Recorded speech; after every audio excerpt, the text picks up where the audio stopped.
Hindi class में आप सभी लोगों का स्वागत है। बच्चों, आज हम रस प्रकरण पर आधारित बहुविकल्पीय प्रश्न पढ़ेंगे।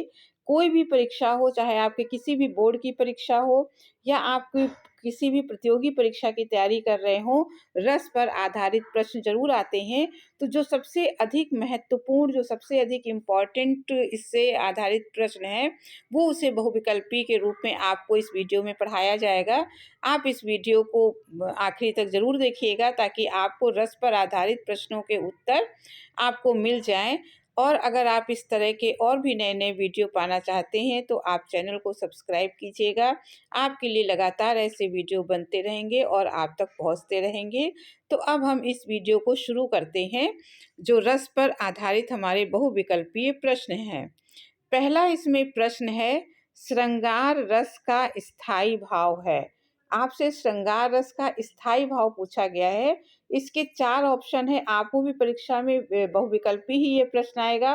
4 ऑप्शन दिए होंगे और 4 विकल्पों में से आपको एक सही विकल्प होगा, उसी को चुनना है। तो श्रृंगार रस का स्थायी भाव क्या है? रति है कि हास है कि उत्साह है कि भय है? तो बच्चों, इसका जो सही उत्तर है वो है का आपका रति। श्रृंगार रस का स्थायी भाव रति है। आप जितने भी रस 9 रस होते हैं, सबके स्थायी भाव याद कर लीजिए। ये स्थायी भाव वाला प्रश्न जो है ये इस रस प्रकरण में बहुत अधिक पूछा जाता है। अगला आपका है उत्साह। उत्साह किस रस का स्थायी भाव है? देखिए, इसमें उत्साह दिया गया है और ये उत्साह एक स्थायी भाव है, पर वो किस रस का है ये उलट के दूसरा क्वेश्चन इस तरह से पूछा गया है। तो इसमें का में हास्य है, खा में अद्भुत है, फिर वीर है और करुण है। ये 3 आपको विकल्प दिए गए हैं। तो उत्साह कब होता है? जब आप देखिए, हमारे मन में जब वीरता के भाव, देश प्रेम के वीरता के भाव आते हैं तो हमारे मन जो है उत्साह से भर जाता है। तो आप देखेंगे जो इसका ग ऑप्शन है, ग विकल्प जो वीर है, वीर रस उत्साह का, उत्साह स्थायी भाव है वीर रस का। तो वीर रस का स्थायी भाव अगर पूछा जाए तो आपको लिखना है कि उत्साह है। वीर रस का स्थायी भाव उत्साह है और उत्साह किस रस का है?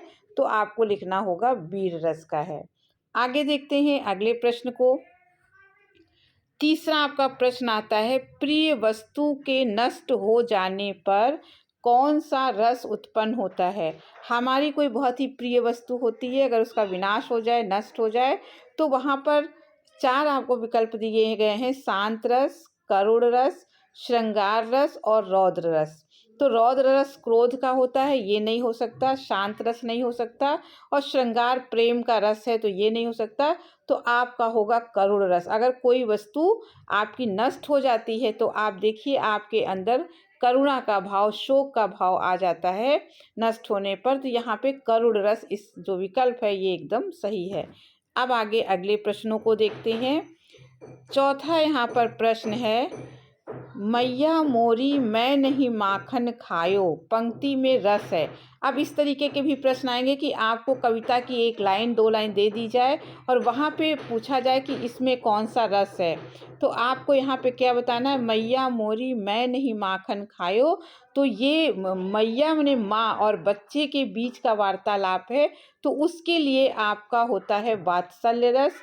तो खा जो उत्तर है वात्सल्य रस, ये यहाँ पर बिल्कुल सही है क्योंकि ये बच्चे और माँ के बीच का प्रेम है। अगला आपका है शांत रस का स्थायी भाव है। तो शांत रस भक्ति की जितनी भी पंक्तियाँ होती हैं, भक्ति रस की जितनी भी रचनाएं होती हैं, उसमें शांत रस होता है। तो शांत रस का स्थायी भाव होता है निर्वेद।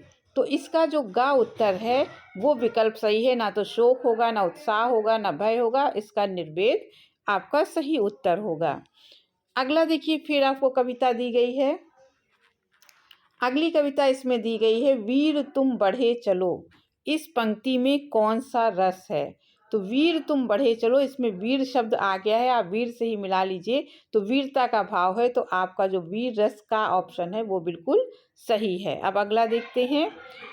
अगला यहाँ पे बताया गया है, मेरे तो गिरधर गोपाल दूसरो न कोय। ये मीरा का पद है और मीरा ने भक्ति में आकर भक्ति के पद लिखे हैं कि मेरे तो गिरधर गोपाल, मेरे कृष्ण हैं केवल, और दूसरा मेरा कोई हितैषी नहीं है। तो यहाँ पर ये भक्ति की जितनी भी कविताएं होती हैं, आप इस बात को ध्यान रखिए कि भक्ति की जो भी कविताएं होती हैं वो सारे की सारी शांत रस के अंतर्गत आती हैं। तो इसका खा जो विकल्प है वो बिल्कुल सही है। अब और प्रश्नों को, अगला प्रश्न देखिए, आचार्यों ने संचारी भाव की संख्या कितनी मानी है? तो रस में संचारी भाव होते हैं। संचारी भाव वो भाव होते हैं जो संचरण करते रहते हैं, मतलब हर समय ये संचरण माने चलते रहते हैं, एक स्थान पर रुकते नहीं हैं। तो इनकी संख्या विद्वानों ने निश्चित मानी है। वही आपको बताना है कि संचारी भाव की संख्या कितनी मानी गई है। तो इसमें संचारी भाव की संख्या 33 मानी गई है। तो इसका खा जो विकल्प है वो बिल्कुल सही है। आप इसको ध्यान रखिए, ये प्रश्न आ सकता है, बार बार पूछा जाता है कि संचारी भाव कितने होते हैं। तो संचारी भाव 33 होते हैं। अगले प्रश्न को देख लेते हैं। स्थायी भावों को उद्दीप्त करने वाला विभाव है। हमारे अंदर जो स्थायी भाव है, जैसे रति है, हास्य है, करुणा है, क्रोध है, तो इसको उद्दीप्त माने जागृत करने वाला, इसको जगाने वाला भाव कौन सा है, उसको क्या कहा जाता है? रस के अंग में उसको कौन सी चीज़ कही जाती है, उसका नाम क्या है? तो स्थायी भावों को उद्दीप्त करने वाला जो विभाव होता है वो होता है उद्दीपन विभाव। आप देख सकते हैं इसमें उद्दीप्त शब्द आया है और उसी से बना है उद्दीपन विभाव। तो आप इस तरीके से ट्रिक से भी जान सकते हैं कि उद्दीप्त करने वाला जो तत्व है और यहाँ आपको उद्दीपन विभाव मिला, तो ये आपका बिल्कुल सही है। अब अगला देख लेते हैं। देखि रूप लोचन ललचाने, कौन सा रस, इस पंक्ति में कौन सा रस है? देखि रूप लोचन ललचाने, यहाँ सीता और राम का जो वाटिका है, पुष्प वाटिका में, वहाँ का वर्णन किया गया है कि सीता जी ने राम के रूप को देखकर उनकी जो नेत्र हैं वो ललचा गए। तो यहाँ पर श्रृंगार होगा, क्योंकि ये प्रेम का रस है, राम और सीता के बीच का प्रेम का भाव है। तो जहाँ नायक नायिका के बीच प्रेम का भाव उत्पन्न होता है वहाँ पे श्रृंगार रस होता है। अगला देखिए, करुण रस का स्थायी भाव है। तो अभी ऊपर पढ़ा चुके हैं। तो करुण रस का जो स्थायी भाव होता है वो शोक होता है। शोक जो है वो करुण रस का स्थायी भाव है। अब आगे देखते हैं और प्रश्नों को ले लेते हैं। अगले प्रश्न पे आते हैं। विभत्स रस का स्थायी भाव है। अब यहाँ आपको पूछा गया विभत्स रस का स्थायी भाव। तो विभत्स रस वो होता है जहाँ पर कोई ऐसी वस्तु देख ले जिसको देखकर घृणा हो जाए। तो यहाँ पर उसका जो अर्थ है या तो घृणा होगा या जुगुप्सा होगा। उसका स्थायी भाव जुगुप्सा। तो बीभत्स का स्थायी भाव जुगुप्सा है। ये वो रस है जहाँ पर हमारे मन में, जैसे किसी शमशान की जगह को देखकर, किसी मुर्दे को देखकर मन में घिन या घृणा का भाव उत्पन्न होता है, वहाँ पर बीभत्स रस होता है।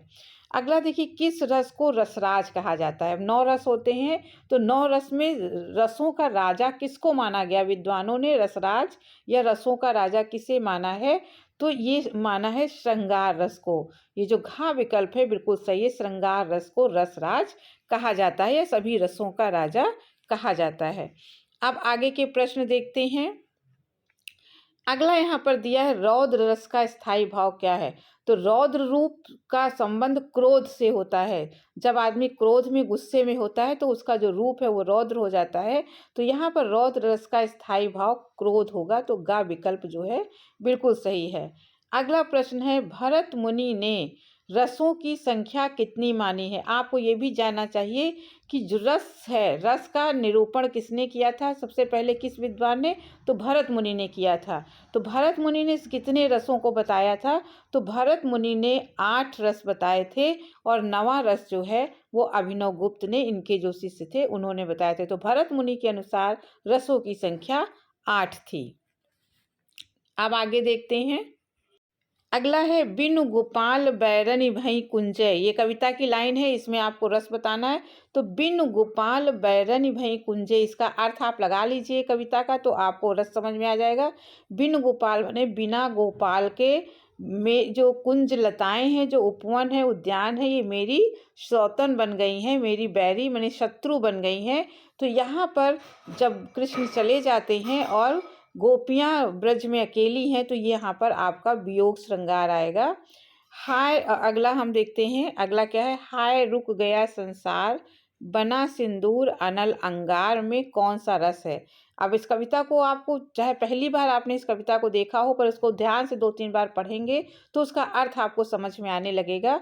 हाय रुक गया संसार, बना सिंदूर अनल अंगार। इसका मतलब कोई स्त्री है जिसके पति की मृत्यु हो गई है और कहती कि मेरा सिंदूर जो है आग अंगारे के समान हो गया है, तो यहाँ पर प्रिय वस्तु का विनाश हुआ है, तो यहाँ पे आपका करुण रस होगा।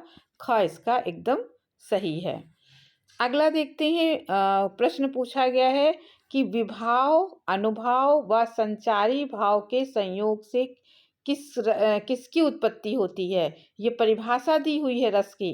तो विभाव, अनुभव, संचारी भाव के संयोग से रस की उत्पत्ति होती है। घ इसका ऑप्शन बिल्कुल सही है। अब आगे देखते हैं, निर्वेद किस रस का स्थायी भाव है? तो निर्वेद हम पढ़ चुके हैं ऊपर, ये शांत रस का स्थायी भाव है, तो इसका का ऑप्शन बिल्कुल सही होगा। अगला प्रश्न है, उस काल मारे क्रोध के तन कांपने उसका लगा में निहित रस है। तो देखिए यहाँ क्रोध शब्द आ गया है, क्रोध से आप समझ लीजिए कि गुस्से का जो रस होता है वो आपका होता है रौद्र रस। तो क्रोध से ही आप समझ जाएंगे कि यहाँ पर रौद्र रस का इस्तेमाल किया गया है। अब अगला देखिए, प्रत्येक रस में संचरण करने वाले भाव को क्या कहते हैं? अभी ऊपर बताया गया एक प्रश्न में कि संचरण करने, कुछ ऐसे भाव होते हैं जो लगातार चलते रहते हैं, संचरित होते रहते हैं, वो एक जगह रुकते नहीं, तो उसको कहते हैं संचारी भाव। आप देखिए संचरण से ही ये संचारी भाव अगर आप मेल भी कर लेंगे तो एक जैसे दिखेंगे, तो संचारी भाव। अगला आप देखते हैं प्रश्न क्या है, जशोदा हरि पालने झुलावे में कौन सा रस है? तो ये भी जशोदा मने यशोदा माता, हरि मने भगवान को पालना झुला रही हैं, तो ये भी माँ और बेटे का जो प्रेम है वो यहाँ पर दिखाया गया इस कविता। तो माँ और बेटे के प्रेम का एक रस होता है, उसको कहते हैं वात्सल्य रस, तो यहाँ पर वात्सल्य रस होगा। तो बच्चों, आपने ये जितने भी महत्वपूर्ण प्रश्न पढ़े हैं ये परीक्षा में बार बार पूछे जाते हैं। आप इसे 2-1 बार ज़रूर दोहरा लीजिए ताकि परीक्षा में इस तरह के प्रश्न पूछे जाएँ तो आप उसका उत्तर दे सकें। अब इस वीडियो को यहीं पर समाप्त करते हैं। आपको वीडियो अच्छा लगा हो तो आप चैनल को सब्सक्राइब कीजिएगा, लाइक कीजिएगा, अधिक से अधिक शेयर कीजिएगा। अब अगले वीडियो में फिर किसी टॉपिक के साथ मिलेंगे, तब तक के लिए धन्यवाद।